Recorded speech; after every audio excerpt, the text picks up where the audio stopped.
আমার ভাইজানেরা, হে নবী পাকের উম্মত উম্মতিরা, হে নবী দেবানারা, বিশ্ব নবী রাসূলুল্লাহ সাল্লাল্লাহু আলাইহি ওয়াসাল্লাম সকল সাহাবাদেরকে কাবা বাইতুল্লাহ শরীফে আল্লাহর রাসূল জমা করলেন। ও যুবকেরা, সাহাবাদেরকে বলতে লাগলেন, ও আমার সাহাবারা, আজকে হারাম শরীফে আল্লাহর ঘর কাবা বাইতুল্লাহ শরীফে আজকে আযান দেওয়া হবে। আজকে আযান দেওয়া হবে, এই শুনছে? তা এখন সকল সাহাবারা 10,000 সাহাবা, কত? এই জোরে বলেন 10,000 সাহাবা। অনেকে সুন্দর দেখতে, লুকিং ভেরি গর্জিয়াস, তাই তো? খুব সুন্দর, ভেরি নাইস, বুঝতে পারছেন না? খুব সুন্দর। এরকম ব্যক্তি মনে করছে রাসূলুল্লাহ আমাকে দিয়ে আযান দেওয়া হবে। আবার যে সকল সাহাবাদের মর্যাদা অনেক ঊর্ধ্বে, তারা মনে মনে চিন্তা করছে যে আল্লাহর রাসূল কাবা বাইতুল্লাহ শরীফে আজকে আমাকে দিয়ে আযান দেওয়া হবে। এই শুনছেন? আর বেলাল হুজুর কালো বেটে কুশ্চিত, তিনি আবার গোলাম, তিনি জানেন আমার তো বাড়ি জিন্দেগিতে আসবে না, আমার এ বাড়ি আসবে না, আমি একেবারে সবার পিছনে মনটা খারাপ করে চুপ করে বসে আছি। এই শুনছেন? কিন্তু আমার ভাইজানেরা, হে নবী পাকের উম্মত উম্মতিরা, আল্লাহর রাসূল বলছে, আলা ইন্না ফিল জাসাদি মুদগাতান ইযা সালুকাত সালুকাল জাসাদু কুল্লুহু ওয়া ইযা ফাসাদাত ফাসাদাল জাসাদু কুল্লুহু আলা ওয়াহিয়াল কাল। মানুষের শরীরের মধ্যে, নারীদের শরীরের মধ্যে, পুরুষের শরীরের মধ্যে এমন একটা গোশতের টুকরা আছে, ওই গোশতের টুকরাটা যদি অপবিত্র হয়ে যায়, মানুষের পুরো শরীরটা অপবিত্র হয়ে যায়। আর ওই গোশতের টুকরাটা যদি পবিত্র হয়ে যায়, মানুষের পুরো শরীরটাই পবিত্র হয়ে যায়। এ যুবকেরা, নবী পাকের উম্মত উম্মতিরা, বিশ্ব নবী রাসূলুল্লাহ সাল্লাল্লাহু আলাইহি ওয়াসাল্লামের মুহাব্বতের সাহাবা হযরত বেলাল পিছনে বসে আছে। আল্লাহর রাসূলের তাবৎ তাবৎ সাহাবারা মনে করে আল্লাহর রাসূল আমাকে ডেকে আযান দেওয়াবে। ও যুবকেরা, ও নবী পাকের উম্মত উম্মতিরা, বিশ্ব নবী রাসূলুল্লাহ সাল্লাল্লাহু আলাইহি ওয়াসাল্লামের মুহাব্বতের সাহাবারা রাসূলুল্লাহর দিকে তাকিয়ে আছে, কার নাম ডাকবে, কার নাম ডাকবে। ও যুবকেরা, রাসূলকে আঁকড়ে ধরো, রাসূলুল্লাহ সুন্নাতকে আঁকড়ে ধরো, কোরআনকে আঁকড়ে ধরো, আল্লাহকে ভয় করো, রাসূলুল্লাহকে মুহাব্বত করো। তোমার ইচ্ছার কথা, আকাঙ্ক্ষার কথা, উদ্দেশ্যের কথা, নিয়তের কথা নামাজের পাটিতে আল্লাহর কাছে শেয়ার করো। ও যুবকেরা, বেলাল হুজুর আল্লাহকে মুহাব্বত করেছে, আল্লাহকে ভয় করেছে, রাসূলুল্লাহকে মুহাব্বত করেছে। ও যুবকেরা, আমার দয়ার নবী চিৎকার দিয়ে বলছে, ইয়া আমার সাহাবারা, আজকে দিনে মক্কার জমিনে আমার বেলাল হারাম শরীফে দাঁড়িয়ে দাঁড়িয়ে আযান দেবে। জোরে বলে, চিৎকার দিয়ে বলেন না সুবহানাল্লাহ। আজকে দিনে বেলাল আযান দেবে। জোরে বলে, এক কার নাম আসলো, কার নাম আসলো? বেলাল হুজুরের নাম আসলো। তাহলে আল্লাহ কি দেখে বলেন তো? পোশাক দেখে? এসব দেখে নাকি? আল্লাহ কি দেখে? মানুষের ওই যে কলবের কথা বললাম, এই কোরআন শরীফে ক জায়গায় নামাজের কথা বলা আছে বলেন তো? বলে 82 জায়গায়। আচ্ছা, ওই কোরআনের ভিতরে কত জায়গায় কলব সংশোধনের কথা বলা আছে বলেন? জানেন আপনারা, ভুলে গেছেন? কোরআন শরীফে 82টা জায়গায় আকিমুস সালাত, নামাজ কায়েম করো, 82 জায়গা বলা আছে। আবার ওই কোরআন শরীফের ভিতরে 124টা জায়গায় এই কলব সংশোধনের কথা বলা আছে। জোরে বলে। তাহলে আল্লাহ পাক বাড়ি, গাড়ি, অর্থ, সম্মান, রূপ, স্কিন, ব্ল্যাক, হোয়াইট, ইয়েলো, বুঝতে না, এসব কিছু দেখে না। আল্লাহ দেখে মানুষের কি বলেন, কথা বলেন না, অন্তরটা দেখে, অন্তরটা, অন্তরটা দেখে। একটা হাদিস শোনাবো, এক্ষুনি দেখবেন সব ক্লিয়ার হয়ে যাবে। ইন্নাল আবদা লা ইয়ামালু আমালা আহলিন নার ওয়া আন্নাহু মিন আহলিল জান্নাত ওয়া ইন্নামাল আমালা আহলিল জান্নাত ওয়া আন্নাহু মিন আহলিন নার ইন্নামাল আমালু বিল খাওয়াতিন। ও যুবকেরা, নিশ্চয়ই কোন আল্লাহর বান্দা লা ইয়ামালু আমালা আহলিন নার, জাহান্নাম বাসীদের কাজ করে। ও যুবকেরা মায়েরা, আপনার পীরের আওলাদ আমি বলে দিয়ে যাই, নিশ্চয়ই কোন আল্লাহর বান্দা লা ইয়ামালু আমালা আহলিন নার, জাহান্নাম বাসীদের কাজ করে। জাহান্নামে যেতে এক পা বাকি, জাহান্নামে যেতে এক পা বাকি। ওই ব্যক্তির দ্বারাই, ওই নারীর দ্বারাই, ওই পুরুষের দ্বারাই, ওই যুবকের দ্বারাই আমার আল্লাহ পাক এমন একটা কাজ করিয়ে দেয়, তার ঠিকানাটা দয়ার জান্নাত হয়ে যায়। জোরে বলে, জোরে বলেন না সুবহানাল্লাহ। এই চা খাবো, লোভ লাগবে না তো? দরুদ শরীফ পড়েন আল্লাহুম্মা।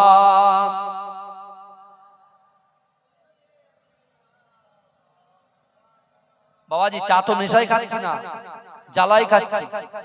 একটা এসআইআর ফর্ম দিতে গিয়েছি যখন, এই শুনছেন, আপনার যে এসআইআর এর জন্য যে ফর্ম দিতে গিয়েছি, প্রত্যেকটা জায়গায় 20 মিনিট 10 মিনিট লোক শুধু জিজ্ঞাসা করছে কি হবে বলে, কথা বলে বলে এমনি ফেল।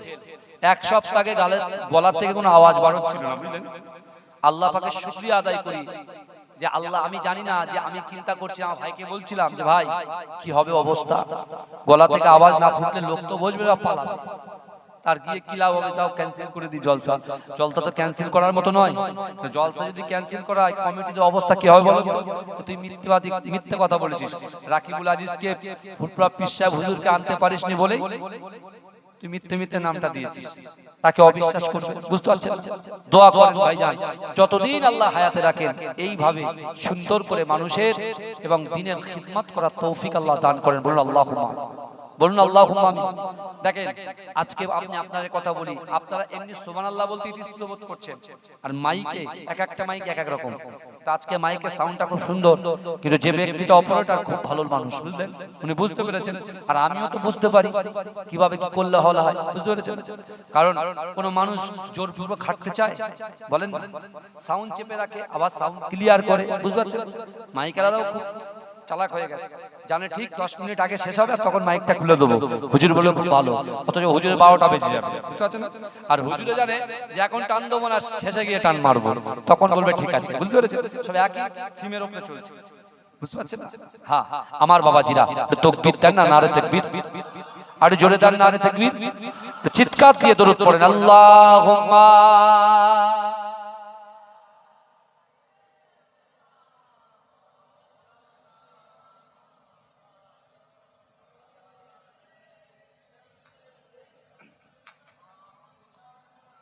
শিশির ভেজা রাতের শেষে ডাকে ভোরের পাখি, পূব আকাশে সূর্য হেসে করে ঝিকিমিকি, বুলবুলিরা মধুর সুরে দরুদ পড়ে, বুলবুলিরা মধুর সুরে দরুদ পড়ে।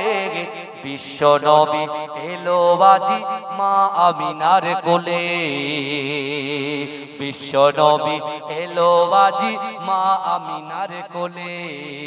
রাতের আধার ঘুচে গেল, ফজর হলো যখন, আমার নবী দুনিয়াতে এসেছিল তখন। বুলবুলিরা মধুর সুরে দরুদ পড়ে, বুলবুলিরা মধুর সুরে দরুদ পড়ে। বিশ্ব নবী এলো বাজি মা আমিনার কোলে, বিশ্ব নবী এলো বাজি মা আমিনার কোলে। ভোরের আলো উদয় হলো, এলো যে রাসূল, ফারিস্তারা হুরবালারা খুশিতে মশগুল। বুলবুলিরা মধুর সুরে দরুদ পড়ে, বুলবুলিরা মধুর সুরে দরুদ পড়ে। বিশ্ব নবী এলো বাজি মা আমিনার কোলে, বিশ্ব নবী এলো বাজি মা আমিনার কোলে। শিশির ভেজা রাতের শেষে ডাকে ভোরের পাখি, পূব আকাশে সূর্য হেসে করে ঝিকিমিকি, বুলবুলিরা মধুর সুরে দরুদ পড়ে, বুলবুলিরা মধুর সুরে দরুদ পড়ে। বিশ্ব নবী এলো আজি মা আমিনার কোলে আল্লাহুম্মা সাল্লি আলা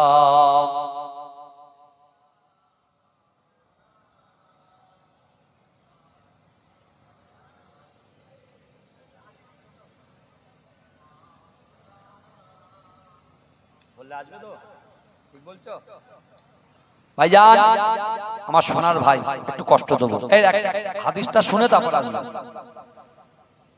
বলে লাভে লোহা বয় আর বিনা লাভে লোক তুলোও বয় না তাই না লাভটা শুনে এই দাঁড়ান বাবাজি যে মাটির বুকের উপরে বসে আছে এই মাটিটা কিন্তু আল্লাহর কাছে সাক্ষ্য দেবে জোরে বলে আমরা নামাজে মসজিদে প্রথমে ফরজের নামাজ এক জায়গায় পড়ি আর সুন্নত আর এক জায়গায় পড়ি কেন বলেন তো যে জায়গায় যে মাটিতে নামাজটা পড়বে ওখান থেকে সওয়াব হবে এদিক থেকেও সওয়াব হবে দয়া করে এতক্ষণ তো সওয়াব নিয়েছে এবার একটু সামনে থেকে না আসুন একটু পিছিয়ে সামনে এগিয়ে আসে জিকির করেন লা ইলাহা ইল্লাল্লাহ মোহাব্বত বাড়াও না বাপ আর আনতে হবে না আমাকে কাছে এসো চলো বাবাজি আমার সোনার ভাইরা আর বেশিক্ষণ টাইম নাই চলে আসুন দয়া করে মেহেরবানি করে আসুন এই পিছনের ভাইরা এই গেট বন্ধ হয়ে যাবে গেট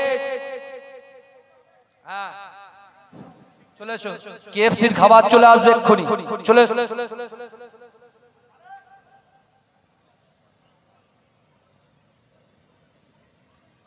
আসেন বাবা আসেন অনেক কথা বলতে আছে কি আছে আমার অনেক কিছু তাড়াতাড়ি আসেন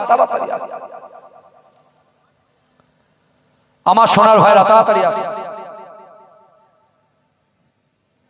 আমি যে কথা বলছিলাম এবারে কয়েকটা কোরআনের আয়াত শুনেন এতক্ষণ তো শুনছেন এবার আরেকটা আয়াত শুনেন কিরকম বাধা পড়ে যাচ্ছে দেখেন আল্লাহ কোরআনে বলছেন বিসমিল্লাহির রহমানির রহিম আহাসিবান নাসু ওয়ায়তরাকু আইয়াকুলু আমান্না ওয়া হুম লা ইফতানুন এ যুবকেরা এ নবী পাকের উম্মতিরা আল্লাহর কোরআন বলছে বান্দা আহাসিবান নাসু ওয়ায়তরাকু আইয়াকুলু আমান্না ওয়া হুম লা ইফতানুন আমার আল্লাহ বলে বান্দা আমার আল্লাহ বলে বান্দি তোমরা যারা ঈমান এনেছো তোমরা কি মনে করো আমি আল্লাহ তোমাদেরকে ছেড়ে দেব ওয়া হুম লা ইফতানুন আমি আল্লাহ কি তোমাদের পরীক্ষা করব না বললে গায়ে লাগবে কিন্তু বলবো হাসতে বলছি তাহলে কিছু মাইন্ড হবে বললে গায়ে লাগবে আল্লাহ বলছে বান্দা তোমরা যারা ঈমান এনেছো তোমরা কি মনে করো আমি আল্লাহ তোমাদেরকে ছেড়ে দেব অহুম লা ইফতানুন আমি আল্লাহ কি তোমাদের পরীক্ষা করব না আমি আল্লাহ গ্রামে একটা মসজিদ দাঁড় করাবো ওই মসজিদের ভিতরে আমার বান্দা তুমি যখন ইচ্ছা তখন ঢুকবে যখন ইচ্ছা ঢুকবে না ওটা কখনো হতে পারে না না না না আমি আল্লাহ জানিয়ে দিলাম অহুম লা ইফতানুন আমি আল্লাহ পরীক্ষা করব আমি আল্লাহ মাকে দিয়ে পরীক্ষা করব আমি আল্লাহ বাপকে দিয়ে পরীক্ষা করব সন্তানকে দিয়ে পরীক্ষা করব স্ত্রীকে দিয়ে পরীক্ষা করব স্বামীকে দিয়ে পরীক্ষা করব ভয় দিয়ে পরীক্ষা করব তোমার ব্যবসায় ক্ষতি করে পরীক্ষা করব তোমার ব্যবসায় বরকত দিয়ে পরীক্ষা করব তোমার রোগ দিয়ে পরীক্ষা করব এ যুবকেরা বিশ্বনবী রাসূলুল্লাহ সাল্লাল্লাহু আলাইহি ওয়াসাল্লাম সাহাবাদের সামনে যখন এই কথাগুলো বলছেন একজন সাহাবা দাঁড়িয়ে গিয়ে আল্লাহ রাসূলকে জিজ্ঞাসা করলেন ইয়া রাসূলুল্লাহ ইয়া হাবিবাল্লাহ হুজুর আপনি বলেন না না না আপনি বলেন আল্লাহ পাকের পরীক্ষায় যদি বান্দা উত্তীর্ণ হয়ে যায় আল্লাহর পরীক্ষায় যদি বান্দা পাস করে যায় আল্লাহ পাক তাদেরকে কি সাজা দেবে ও যুবকেরা বিশ্বনবী রাসূলুল্লাহ সাল্লাল্লাহু আলাইহি ওয়াসাল্লাম সাহাবাদেরকে বলতে লেগেছে ও আমার সাহাবারা আল্লাহর পরীক্ষায় যখন বান্দা উত্তীর্ণ হয়ে যাবে আমি রাসূলুল্লাহ আল্লাহ পাক 8টা জান্নাত জান্নাত সৃষ্টি করেছে, ওই 8টা জান্নাতের ভিতরে সবচাইতে বড় জান্নাত জান্নাতুল ফেরদাউসটা আমি আল্লাহ পাক আমার বান্দা বান্দি আমার উম্মত উম্মতিদের আমল নামায় লিপিবদ্ধ করে দেব। জোরে বলে, জোরে হবে না সুবহানাল্লাহ। আল্লাহর পরীক্ষায় পাস করতে হবে। পরীক্ষাটা কি? আজকে জলসা হচ্ছে, ওখানে নাকে তেল দিয়ে ঘুমাচ্ছে, কম্বল গরম করছে, এই কথা বলে। এখন যদি আজরাইল চলে আসে কি হবে? প্রশ্ন করবে, অত বড় বল খেলার মাঠ ভরাতে পারলি না, হ্যাঁ ফাঁকা করে রাখলি, বুঝতে পারছেন? এখানে যা যা হয়েছে আমি আর বেশি কিছু বলছি না, নতুন এসছি তো, বুঝতে পারছেন না? এখন ডোজ বেশি দিলে কেটে যাবে, কাট করে কেটে যাবে, বুঝতে পেরেছেন? কিন্তু আমার আল্লাহ হচ্ছে ইজ্জত দেনেওয়ালার মালিক, বলেন কথা বলেন। এই দেখেন আমার আপনার ইজ্জত কেমন দিয়েছে, কোরআন থেকে দলিল দেবো, দেখবেন। এই দেখেন আমরা মানুষকে বলি ও কালো, ও পেট মোটা, ও টেরা, ও বেকা, হ্যাঁ ও গাল বেকা, মুখ বেকা, এইসব বলে, বলে কি বলে না?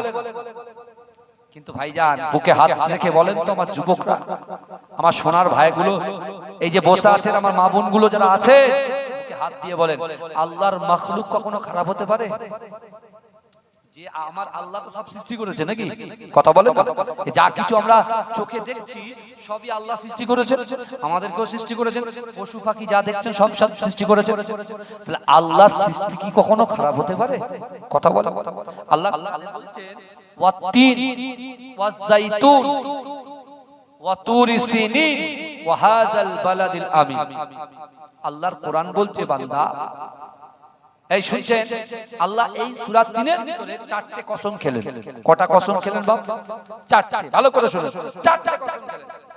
কিসের কসম? এক, ডুমুরের কসম খেলেন, অতীত সুমুরের ডুমুরের কসম, ওয়াজ-যাইতুন যাইতুন তেলের কসম। এটা আরব কান্ট্রিতে এই তেলটা খুব সুন্দর খেতে, হেভি সুন্দর স্বাদ যাইতুন তেল। আমি নিজে 18 সালে হজ করতে গেছি, আমি খেয়েছি। বড় হুজুর পীর কে রহমাতুল্লাহ আলাইহি আওলাদ শাহ সুফি পীর আবু ইব্রাহিম সিদ্দিকী রহমাতুল্লাহ আলাইহি এবং আমার পীরজাদা সাওবান সিদ্দিকী ভাইজান হুজুর কেবলা গণের সঙ্গে আমি একসঙ্গে ছিলাম, বুঝতে পেরেছেন? যাইতুন তেলটা ওখানে খেয়েছি, খুব সুন্দর, গায়ে শক্তি হয়, গায়ের রং চেঞ্জ করে দেয়, এত সুন্দর, বুঝলে? তারপরে ওয়াতুরি সিনিন সিনাই তুর পাহাড়ের কসম খেলেন, যে তুর পাহাড়ে নবী মুসা আল্লাহর সঙ্গে কথোপকথন করতেন, জোরে বলুন। তারপরে বলছেন ওয়াহাজাল বালাদিল আমিন নিরাপদ শহর মক্কা নগরীর কসম খেলেন, জোরে বলুন। কটা কসম খেলেন? 4টে। তা আমরা যাকে বলি বেকা অমুক তমুক, সামনে হয়তো বলি না, পিছনে বলি, বুঝছেন না? সামনে হয়তো বলি না, পিছনে যে অমুক ও তমুক। আর সব থেকে বড়, যখন আমরা বিয়ে ছেলে মেয়ের বিবাহতে যখন মেয়ে দেখতে যাই বা ছেলে দেখতে যাই, তখন এইগুলো বেশি হয়। এই কথা ঠিক না ভুল?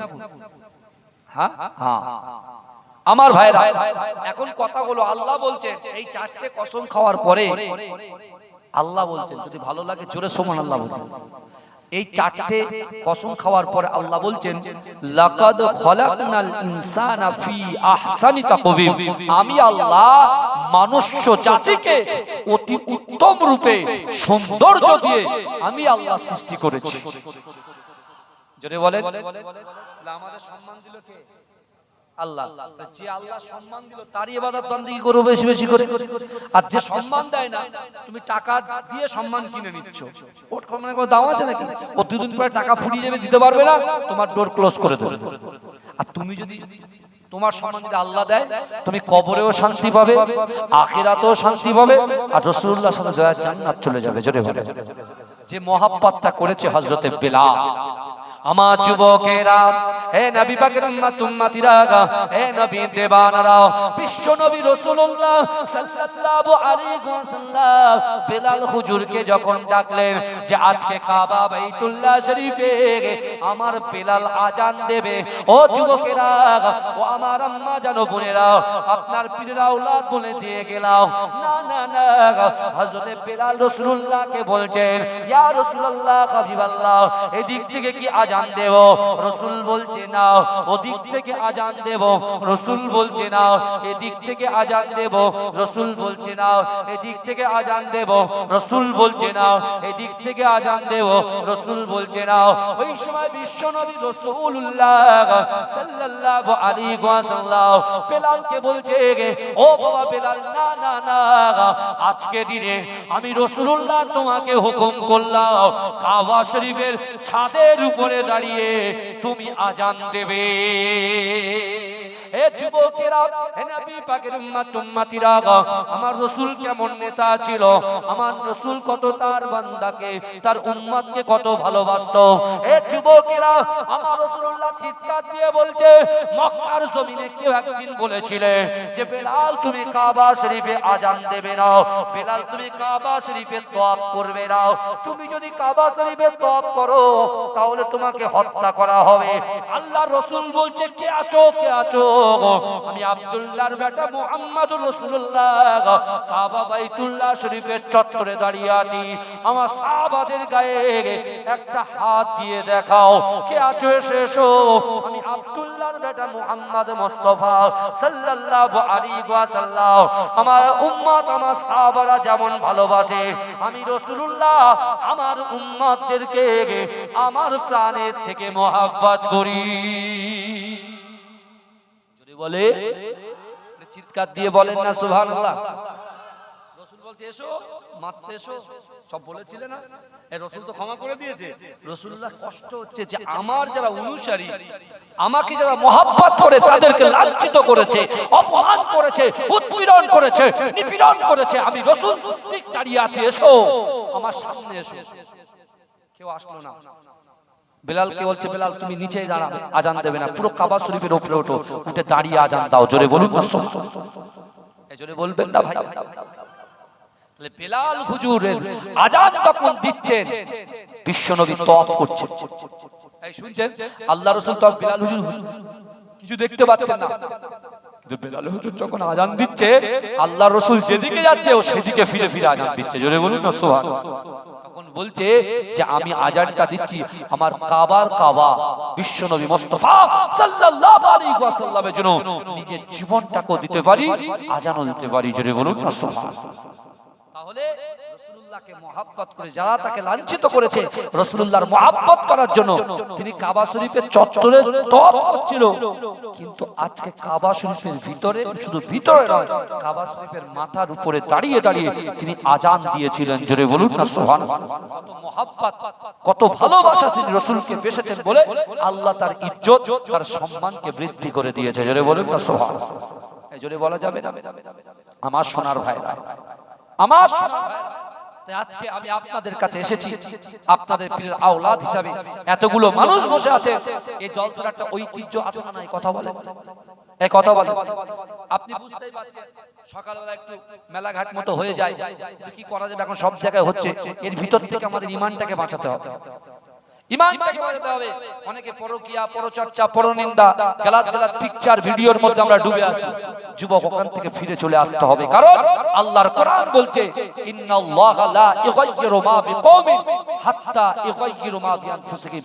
আল্লাহ বলছে বান্দা, যে জাত, যে কওম নিজে পরিবর্তন হওয়ার চেষ্টা করে না, আমি আল্লাহ ওই জাতি, ওই কওমকে কখনো যেন পরিবর্তন ঘটাই না। বিশ্বাস করো, এখন যে যৌবন আছে বলে কিছু মনে পড়ছে না। এখন কলেজে যাব, ক্যান্টিনে যাব, ঘুরবো, আনন্দ করব, খুব ভালো লাগবে। কিন্তু বিশ্বাস করো, যেদিন তুমি হিদায়াত হবে সেদিন তুমি আফসোস করবে, কেন আমি ওই কাজে গিয়েছি, কেন খারাপ কাজটা করলাম, কেন এখানে গিয়েছিলাম, কেন আমি বাজে জিনিস দেখেছি, কেন আমি পরকিয়া করেছি, আমি জিনা করেছি, সব মনে পড়বে। তখন নিজেকে ক্ষমা করতে পারবেন না। ওই না আমার সোনার ভাইদেরকে বলি, দয়া করে, মেহেরবানি করে আমরা গুনাহ ছেড়ে আগামী দিনে যতদিন আল্লাহ হায়াতে রাখবেন, নামাজ, কালাম, জিকির, ফিকির, পিতামাতার মহব্বত, স্ত্রীর হক, সন্তানের হক, বাপের হক আমরা ইনশাআল্লাহ আদায় করার চেষ্টা করব। বলুন আল্লাহুম্মা আমিন। হে যুবকেরা, আল্লাহর রাসূল সাল্লাল্লাহু আলাইহি ওয়াসাল্লাম এখন সাহাবাদেরকে নিয়ে বসে আছেন। আমার দয়ার নবী সোনার নবী জনাবে মুহাম্মদুর রাসূলুল্লাহ সাল্লাল্লাহু আলাইহি ওয়াসাল্লাম সাহাবাদের ভিতর থেকে আল্লাহ রাসূল বললেন, ও সাহাবারা, আমি রাসূলুল্লাহ তোমাদেরকে জানিয়ে দিলাম, আল্লাহর কোরআন বলছে বান্দা, ফালা তাকুল্লাহুমা উফি ওয়ালা তানাগারহুমা ওয়া কুল্লাহুমা কাওলান কারীমা। আমার আল্লাহ বলছে বান্দা, তোমাদের আচার আচরণে, তোমাদের ব্যবহারে তোমার পিতা মাতা যেন উপ শব্দ না করে।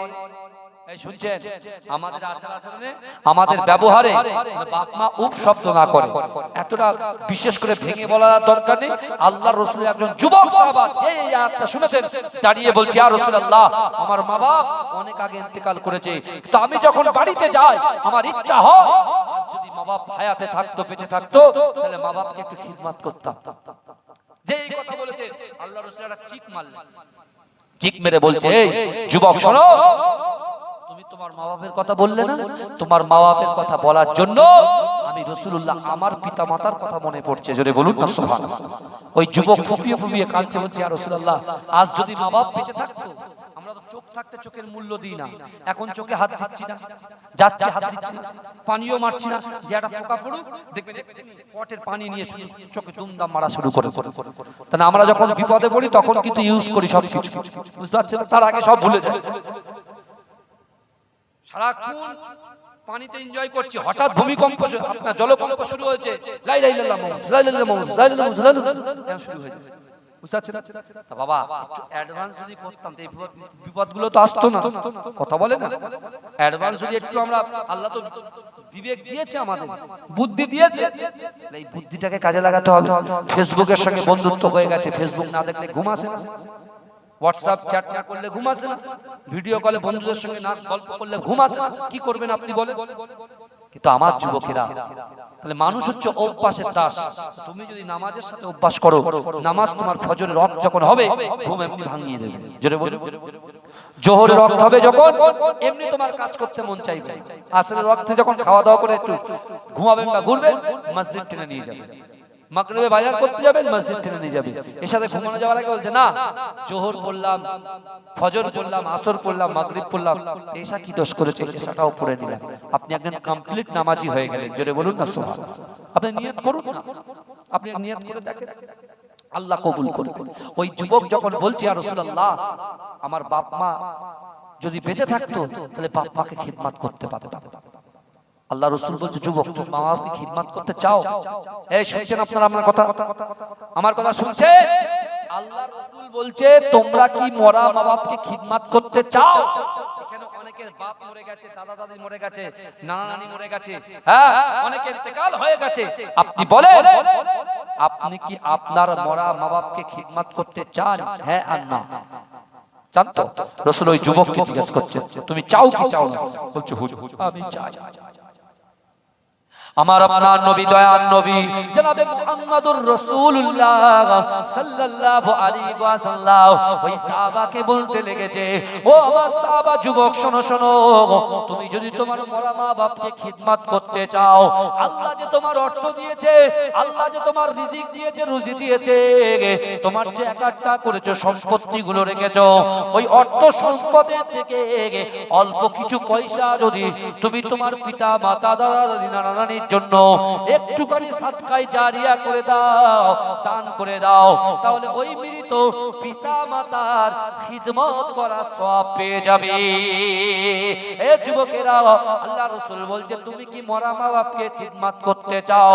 বলছি, ইয়া রাসূলুল্লাহ, মরা মা বাপকে খিদমত করতে চাই। বলে, ইয়া রাসূলুল্লাহ, ইয়া হাবিবাল্লাহ, হুজুর মরা মা বাপকে খিদমত করতে চাই। আল্লাহর রাসূল সাহাবাদেরকে বললেন, ও আমার সাহাবারা, তোমরা নামাজের মাসাল্লায় বসে নামাজের পাটিতে এই দোয়াটা পড়ো, রব্বির হামহুমা কামা রব্বায়ানি সগীরা, রব্বির হামহুমা কামা রব্বায়ানি সগীরা। না না না, এই দোয়াটা যদি তোমরা পড়ো, মৃত পিতা মাতার খিদমত করার সওয়াব আল্লাহ দিয়ে দেবে। এজন্য বলে, অনেকে বলে না মানুষ মরে গেল না হয়ে গেল, কবর জিয়ারত কেন করব, কবর জিয়ারত বিদআত, অমুক বিদআত, তমুক বিদআত। আবার যখন কোনদিন আলোচনা হবে এইসব নিয়ে আলোচনা হবে ইনশাআল্লাহ। কিন্তু আমার ভাইরা ভালো করে বলে, বিশ্ব নবী মুস্তাফা জানে রহমান তিনি বলছেন, যুবক তুমি নামাজের মাসাল্লায় বসে এই দোয়াটা পড়ো, রব্বির হামহুমা কামা রব্বায়ানি সগীরা। যদি এই দোয়া করতে পারো, কিছু অর্থ সম্পদ যদি দান করতে পারো, তোমার বাপ মায়ের জন্য কোরআন খানি করে, কোরআন পড়ে, নামাজ পড়ে যদি দোয়া করতে পারো, মৃত পিতা মাতার খিদমত করার সওয়াব আল্লাহ দিয়ে দেবে। জোরে বলুন না সুবহানাল্লাহ। আমার যুবকেরা ভাইরা, আপনাদের পীরের আওলাদ হিসেবে এসেছি, বিশ্বাস করে আমার টাইম ছিল 10টা থেকে 12টা, এখন কি আমার ওইসব কাজে ঢুকতে হবে আর বুঝতে পেরেছেন না। আমার কে আছেন আগামী দিনে এই জলসাটা আগামী দিনে চলুক, আপনারা চান তো? হ্যাঁ কিনা বলেন। অনেক কিছু আজকে শুনলাম, অনেক কিছু বুঝলাম, আগামীতে বুঝবো, কিন্তু আমার সোনার ভাইরা একত্রিত ভাবে, দলবদ্ধ ভাবে, রাসূল নিজেই বলেছেন, ইজা মাতাল ইনসানু, যখন মানুষ মৃত্যুবরণ করে, ইনকাতা, মানুষের আমলের কর্মধারাটা বন্ধ হয়ে যায়, ইল্লা মিন সালাসাতিন, তিনটা আমল এমন আছে দুনিয়ার জমিনে, এই তিনটা আমল যদি নারী পুরুষ যুবক যুবতী করে যেতে পারে, ওই কবরে শুয়ে শুয়ে সওয়াব পাবে। জোরে বলুন না সুবহানাল্লাহ। একটা হলো সাদকায়ে জারিয়া, দান খায়রা। আর আল্লাহ কোরআনে বলছেন, ওয়া আম্মাস সাইলা ফালা তানহার, যদি কোনো মানুষ কোনো মানুষের কাছে হাত পাতে, ওই হাতটাকে তোমরা ফেরত দিও। বাবাজি বিশ্বাস করুন, কে আছেন আমি গুনাহগারের হাতে, বেশি নয় 365 দিনে এক বছর, 350 দিন পরে দেবেন। আল্লাহর রাসূল আবু বকরকে বলছে, আবু বকর আমি ওহদের আমি তাবুকের যুদ্ধে যাব, কে আছে নিয়ে এসো। আবু বকর পুটলি ধরে নিয়ে এসেছে। আল্লাহর রাসূল জিজ্ঞাসা করছে, আবু বকর কি নিয়ে এসেছো? বলে, ইয়া রাসূলুল্লাহ বাড়িতে যা ছিল সব নিয়ে এসেছি, বাড়িতে কিছু রেখে আসুনি। বলছি, ইয়া রাসূলুল্লাহ আমি বাড়িতে রাসূলুল্লাহর মহব্বতকে রেখে এসেছি। জোরে বলুন না সুবহানাল্লাহ। জোরে বলা যাবে না? একজন নারী একটা বাচ্চা কোলে করে নিয়ে এসেছে। আল্লাহ রাসূল বলছে, কি ব্যাপার, আজকে যেন কাউকে দিচ্ছি না, মানুষের কাছ থেকে নিচ্ছি। ওই মহিলা বলছে, ইয়া রাসূলুল্লাহ আজকে আমি আপনার কাছ থেকে নিতে আসিনি, আমি আজকে দিতে এসেছি। জোরে বলুন। রাসূল বলছে, মা কি দেবে? বলছে, এই আমার কোলের বাচ্চাটা আছে, এটা আমি আপনাকে দান করে দিলাম। বলে, কি করব? বলে, কেন কাফেররা ডান দিক থেকে তীর ছুড়বে, বাঁ দিক থেকে তীর ছুড়বে, সামনে থেকে তীর ছুড়বে, পেছন থেকে তীর ছুড়বে, ঢাল স্বরূপ বাচ্চাটাকে ঢাল স্বরূপ ইউজ করবে। জোরে বলুন না সুবহানাল্লাহ। আমার সোনার ভাইরা, বহু টাকা বহু দিকে যায়, শেকত, রিঙ্গা, সিগনেচার, বাহার, হ্যাঁ পান মশলা, অমুক তমুক, সব এ টু জেড সব থেকে পৌঁছটা যায়। আল্লাহর ব্যাংকে কিছু দেওয়ার চেষ্টা করাই, বেশি চাইবো না, 1000 টাকা কে দেবে? একটু হাত তুলে বলবেন কজন দেবেন একটু দেখি। আগামী 350 দিন পরে কমিটি ভাইদের হাতে তুলে দেবেন। কে আছেন বাপ, বাপের জন্য মায়ের জন্য নাম ধরে ধরে দোয়া করব। বহু টাকা বহু দিকে যায়। কি আছে? 1000 টাকা দেনে বলার মতো। আমি 10,000 চাই, অনেক জায়গায় 10,000 20,000 চেয়েছে। সেদিনকে একটা মুরগি, বুঝলেন, একটা মুরগিকে অকশন করে দিলাম। আমি করি না যদি, ওরা বলছে ভাইয়ের হাল খুব খারাপ, 35,000 টাকা বিক্রি হলো। 35,000, হ্যাঁ দুটো ডিম 50,000, 5,000 টাকা হলো। বুঝতে পেরেছেন? আমি সব মুরগি ডিম টিম আর কিছু করতে চাই না। বাবাজি একটু বলেন আপনারা কে কি দেবেন? একটু হাত তুলে বলেন। আল্লাহ রাসূল পীরের আওলাদ এসেছি, আমি দোয়া করব, কেউ যাবে না, একটু পরে খাওয়া দাওয়ার ব্যবস্থা আছে আলহামদুলিল্লাহ।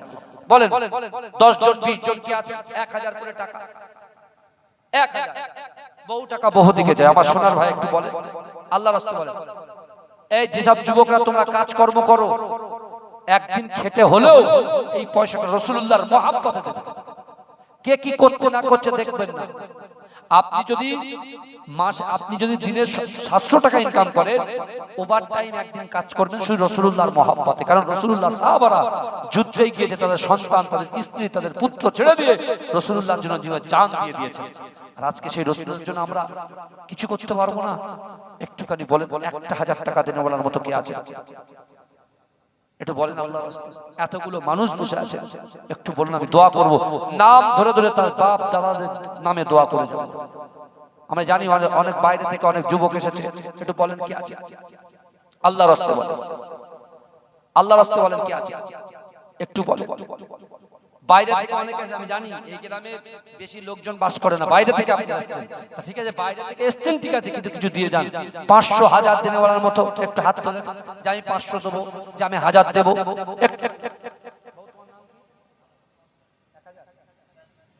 আল্লাহুম্মা আমিন। ওগো রব্বুল আলামিন আল্লাহ, আমার আলমগীর বিশ্বাস ভাই থাকতে পারলেন না, রাসূলুল্লাহর মহব্বতে 1000 টাকা দিল গো, কাল কিয়ামতের মাঠে রাসূলুল্লাহর পাশে দাঁড় করিয়ে দিও। ওগো রব্বুল আলামিন আল্লাহ, আমার ভাইয়ের রুজি রোজগারে বরকত দিন আল্লাহ। যে উদ্দেশ্য যে আশা আকাঙ্ক্ষা নিয়ে আমার ভাই দান করেছেন আল্লাহ, তাদের দানকে কবুল করুন। ওগো রব্বুল আলামিন আল্লাহ, আমার যুবকদের দানকে কবুল করুন। আমার ভাইকে 5 ওয়াক্ত নামাজি বানিয়ে দিন, কোরআনের মহব্বত পয়দা করে দিন, পিতামাতার হায়াত তারাস করে দিন। ওগো রব্বুল আলামিন, আমার ভাইরা যেসব ব্যবসা বাণিজ্য করে তাদের ব্যবসা বাণিজ্যে আল্লাহ উন্নতি দিন, আমিন। আল্লাহুম্মা আমিন। ওগো রব্বুল আলামিন আল্লাহ, আমার একজন মা 1000 টাকা দিয়েছে মারিয়ান বিবি, আল্লাহ তার দানকে কবুল করুন। আল্লাহ তার রুজি রোজগারে বরকত দিন, আল্লাহ তার স্বামী রুজি রোজগারে বরকত দিন, আল্লাহ তার সন্তান সন্ততি মেধা শক্তি বৃদ্ধি করে দিন। আল্লাহ এই গ্রামে আমার সামনে আমার পিছনে আমার ডান দিকে বাদিকে যত বাবাজিরা ভাইরা যুবকেরা নারী পুরুষেরা বসে আছে সকলকে আপনি কবুল করে নিন, আমিন। আল্লাহ যারা অর্থ দিচ্ছে যারা দিতে পারে না উভয়কে কবুল করুন, আগামী দিনে বেশি বেশি করে দেওয়ার তৌফিক দিন, আমিন। নারে তাকবীর।